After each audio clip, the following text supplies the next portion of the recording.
देवबंद में जी आलिम हूंदा हुआ अहिड़े क़िस्म जो आलिम हुयो उहो ऐं बारू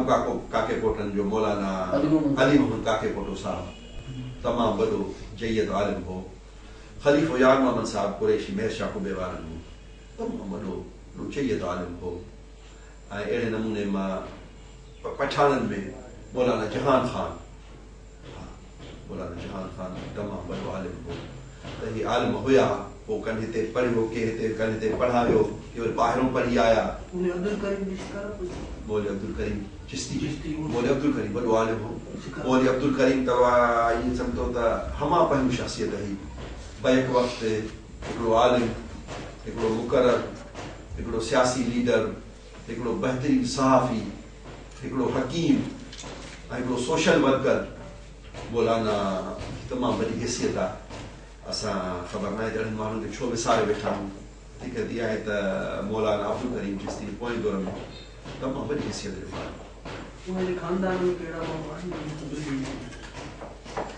बशीर अहमद चिश्ती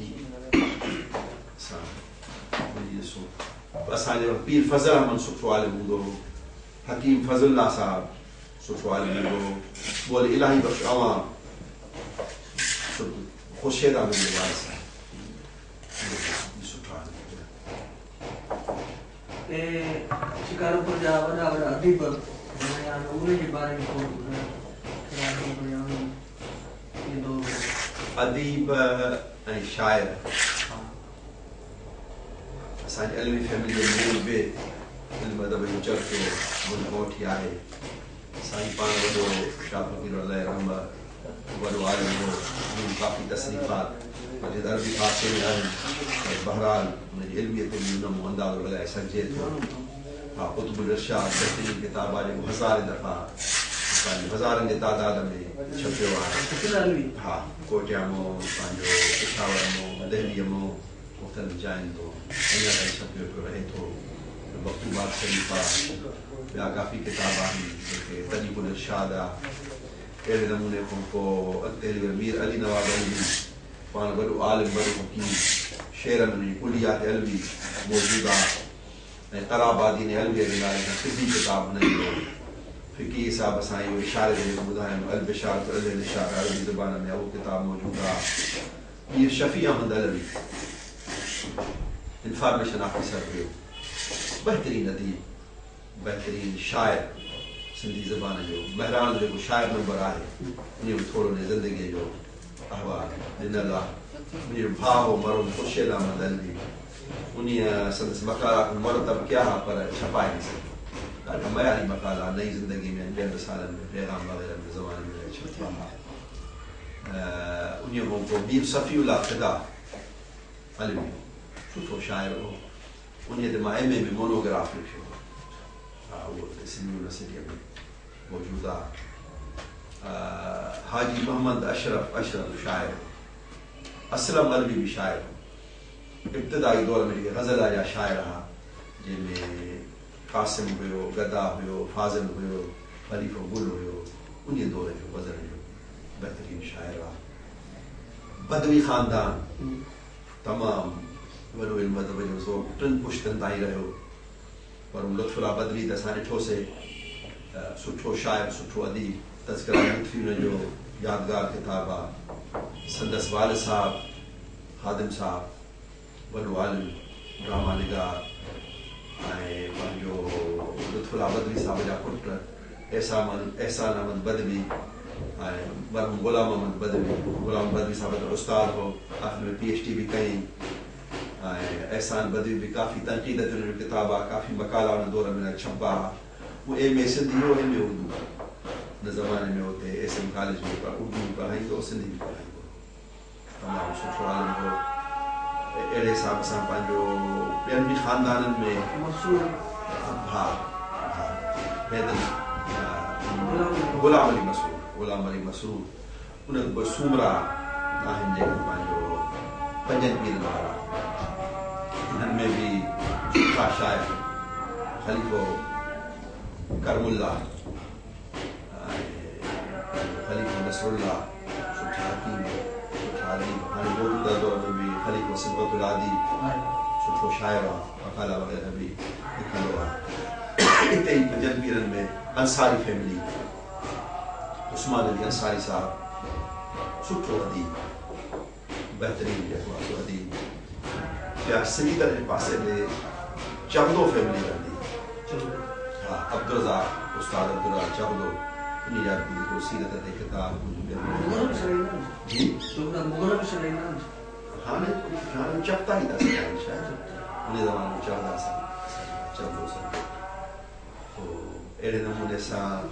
पंहिंजो औरतुनि में औरतूं अदीबा सुमेरा ज़रीन तमामु मशहूरु नालो आहे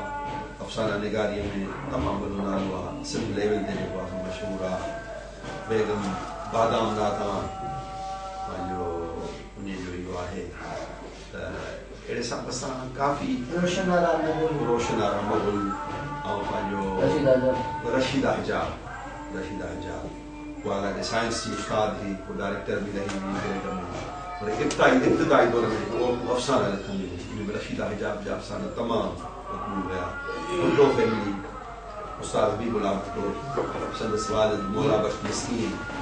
ऐं संदसि पुटु नेमतुल्लाह भुट्टो साहब इन ख़ानदान में बि इल्म सुठो चर्चो रहियो आहे कुझु हिंदू ख़ानदान हा सामीअ जो नालो त तमामु मशहूरु आहे हाँ सामीअ जो नालो तमामु मशहूरु आहे लजपत गांधी साहब जो वालिद साहब हूंदो हो हा उहो हुयो ऐं पंहिंजो काज़ी फैमिली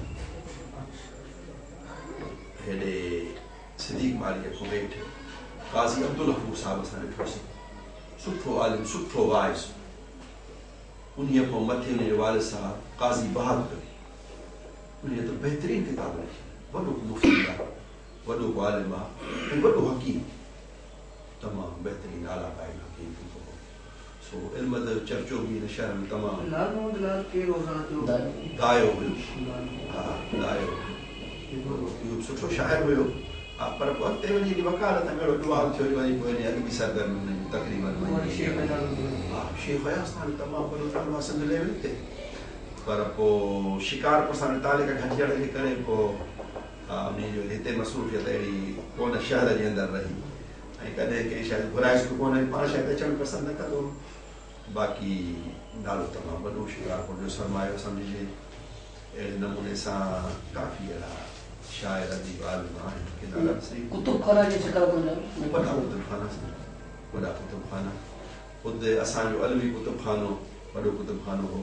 मौलाना कासमी साहब मज़मून लिखियो शिकारपुर जो अलवी कुतुबखानो